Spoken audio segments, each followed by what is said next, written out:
जय हिंद दोस्तों, कैसे हैं आप सब लोग। दोस्तों, प्रॉपर्टी या संपत्ति एक ऐसा वर्ड है जिसके चलते कई सारे घरेलू विवाद, पड़ोसी से झगड़ा या फिर बहुत सारे क्लेश ये होता ही रहता है। प्रॉपर्टी एक वर्ड ही ऐसा है। दोस्तों, प्रॉपर्टी से रिलेटेड पिता पुत्र, भाई भाई, भाई बहन में संपत्ति का ये विवाद तो चलता ही रहता है। मेरे पास ऐसे बहुत सारे क्वेश्चंस आते हैं, बहुत सारे कमेंट आते हैं कि अगर एक पुत्र के एक पिता के 4 पुत्र हैं, उसमें से पिता अगर 3 पुत्रों को हिस्सा दे रहा है और एक को नहीं दे रहा है, ऐसी सिचुएशन में वो लड़का अपना हिस्सा प्रॉपर्टी में कैसे पा सकता है। एक क्वेश्चन आता है कि अगर बहन चाहे तो क्या भाई की संपत्ति में या पिता की संपत्ति में अधिकार ले सकते हैं। अगर भाई ने धोखे से बहन का नाम प्रॉपर्टी से अलग करा दिया तो बहनें कैसे अपना हिस्सा ले सकती हैं।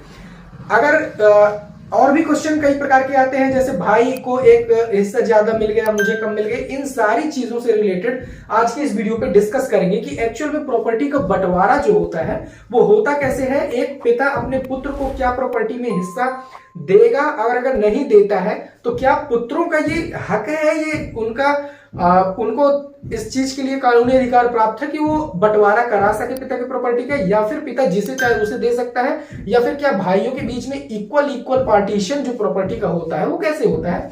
इन सारी चीजों के लिए आज की इस वीडियो पे डिस्कस करेंगे, जिसका मैंने टॉपिक ही रखा है कि पिता पुत्र, भाई बहन के बीच में संपत्ति विवाद।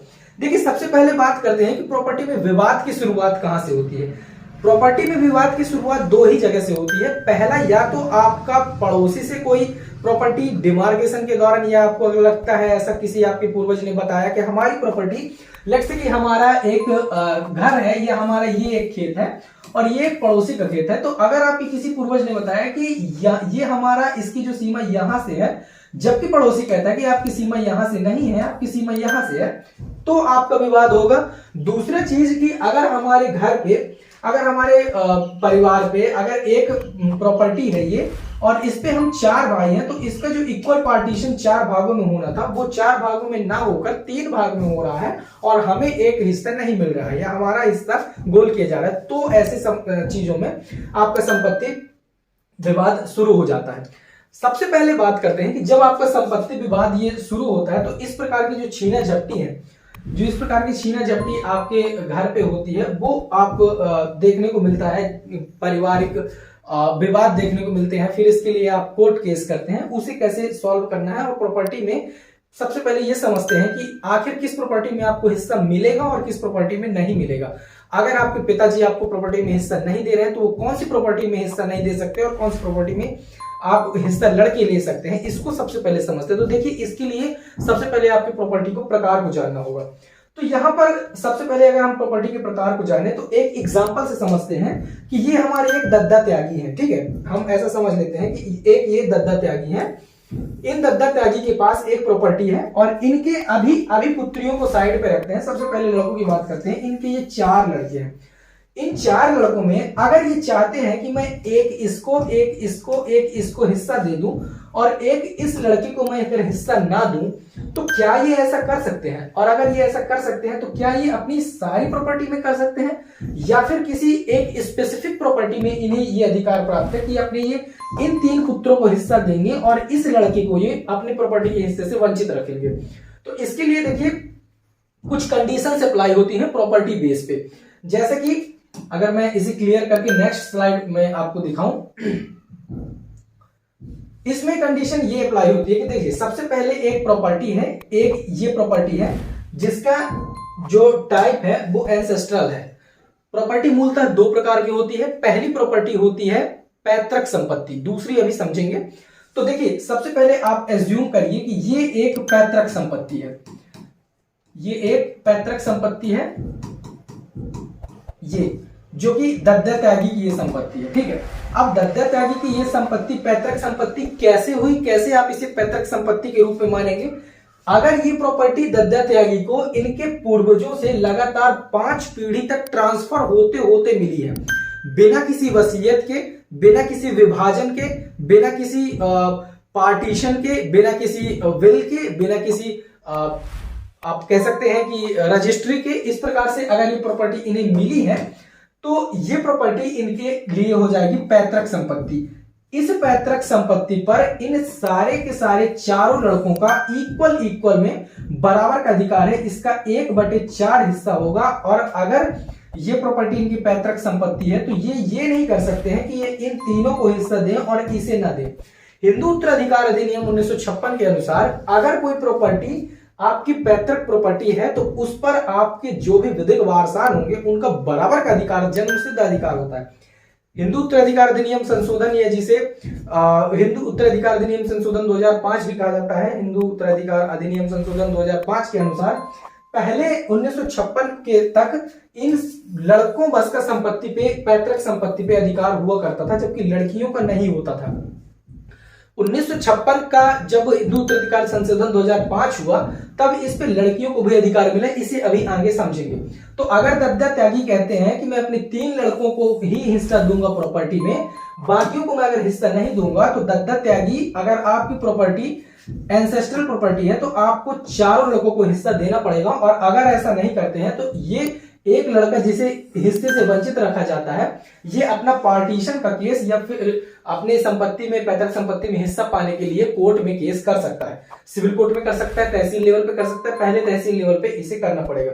कई सारे लोग ये कहते हैं कि अगर इनके ये दद्दा त्यागी 2 भाई थे और दद्दा त्यागी के 2 भाइयों में अगर आप समझिए कि इनके 2 भाइयों में इन्हें बंटवारे में प्रॉपर्टी मिली है तो वो इनकी पैतृक प्रॉपर्टी कहलाएगी? नहीं, पैतृक प्रॉपर्टी नहीं कहलाएगी। लेट्स से कि अगर इनके पिता तक पैतृक प्रॉपर्टी थी और ये लोग 2 भाई थे, तो इन 2 भाइयों में अगर प्रॉपर्टी इनके पिता के बाद इन्हें एज अ विल या तो फिर एज अ पार्टीशन ट्रांसफर होके मिली है, जैसे कि बंटवारे के रूप में मिली है, तो फिर उस प्रॉपर्टी का टाइप चेंज होके एंसेस्ट्रल से पैतृक से और सेल्फ एक्वायर्ड में कन्वर्ट हो जाएगा। यानी कि ये प्रॉपर्टी फिर इनकी पैतृक संपत्ति नहीं रहेगी, बल्कि ये इनके लिए एक सेल्फ एक्वायर्ड प्रॉपर्टी बनेगी, जो कि दूसरे टाइप की प्रॉपर्टी होती है, जिसे अभी हम यहां पे समझ रहे हैं। दूसरी प्रॉपर्टी होती है सेल्फ एक्वायर्ड प्रॉपर्टी।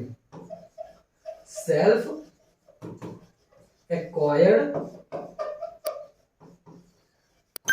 प्रॉपर्टी। तो पहली प्रॉपर्टी तो हमने देखा कि एक पैतृक संपत्ति, दूसरी प्रॉपर्टी है self acquired property.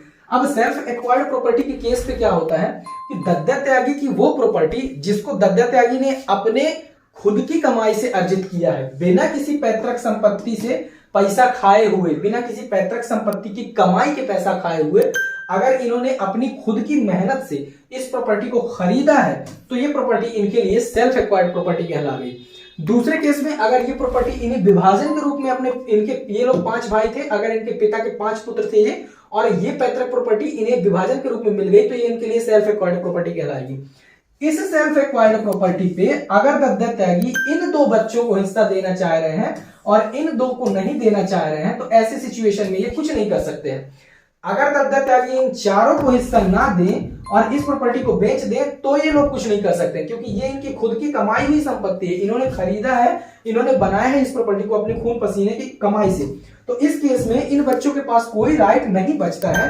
As in the case of self acquired property, this person doesn't have any right in this property which is purchased by this person।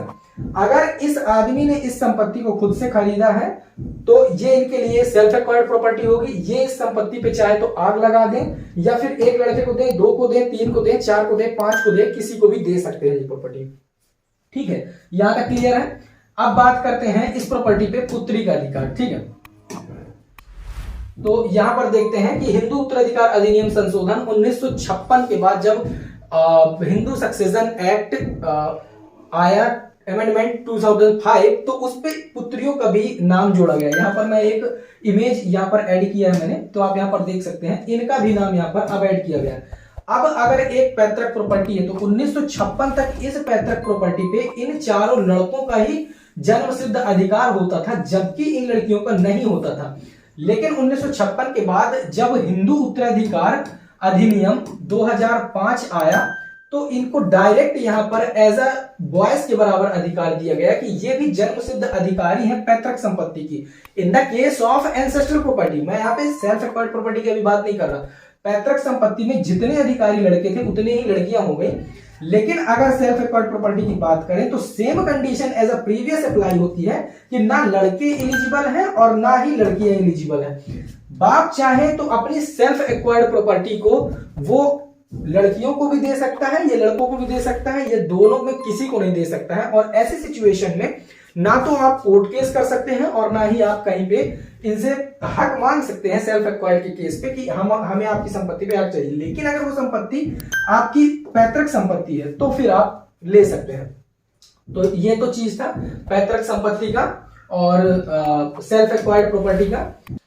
अब नेक्स्ट टॉपिक ये बचता है कि क्या पिता की संपत्ति पर अगर एक भाई को हिस्सा मिल रहा है और दूसरे भाई को बराबर का हिस्सा नहीं मिल रहा है, तो ये भी टोटल डिपेंड करता है संपत्ति के टाइप पर। अगर प्रॉपर्टी का टाइप एंसेस्ट्रल है और वहां से 3 लोगों को ज्यादा हिस्सा मिल रहा है एज कंपेयरली चौथे की अपेक्षा, तो वो चौथा आदमी स्वतंत्र है इस चीज के लिए केस करने के लिए कोर्ट पे, उसे भी बराबर का हिस्सा मिलेगा। लेकिन अगर सेल्फ एक्वायर्ड प्रॉपर्टी है तो पिता तीनों को ज्यादा दे सकता है, एक को बिल्कुल भी नहीं दे सकता है या एक को कम दे सकता है। हालांकि ऐसा है कि जब वो केस करेगा तो उसका पुत्र है, इसके मर जाने के बाद, इस दत्तक के मरने के बाद चारों को बराबर का हिस्सेदार माना जाएगा प्रॉपर्टी में, इंक्लूडेड उसकी पुत्रियां जितनी भी हैं और उसकी पत्नी भी इंक्लूडेड होगी। अगर इस दत्तक की मृत्यु हो जाती है और ये एक सेल्फ एक्वायर्ड प्रॉपर्टी धारी होता है, तो इस सेल्फ एक्वायर्ड प्रॉपर्टी में उसके मालिक के मर जाने के बाद उसके विधिक वारसानों का पूरा अधिकार होता है। तो जिस पर उस प्रॉपर्टी पे इसकी पुत्रियों का और इसके पुत्रों का बराबर का अधिकार होगा, बराबर का नाम आएगा।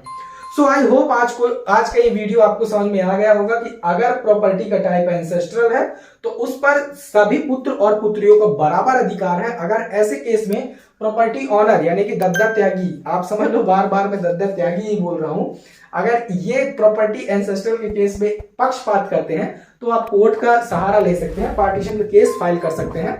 अगर प्रॉपर्टी का टाइप एंसेस्ट्रल ना होकर सेल्फ एक्वायर्ड है तो फिर आपको इसके लिए थोड़ा सा आपके हाथ बंधे होंगे, क्योंकि सेल्फ एक्वायर्ड के केस में मालिक या ऑनर जिसको चाहे उसे दे सकता है, नहीं देना चाहता तो नहीं दे सकता।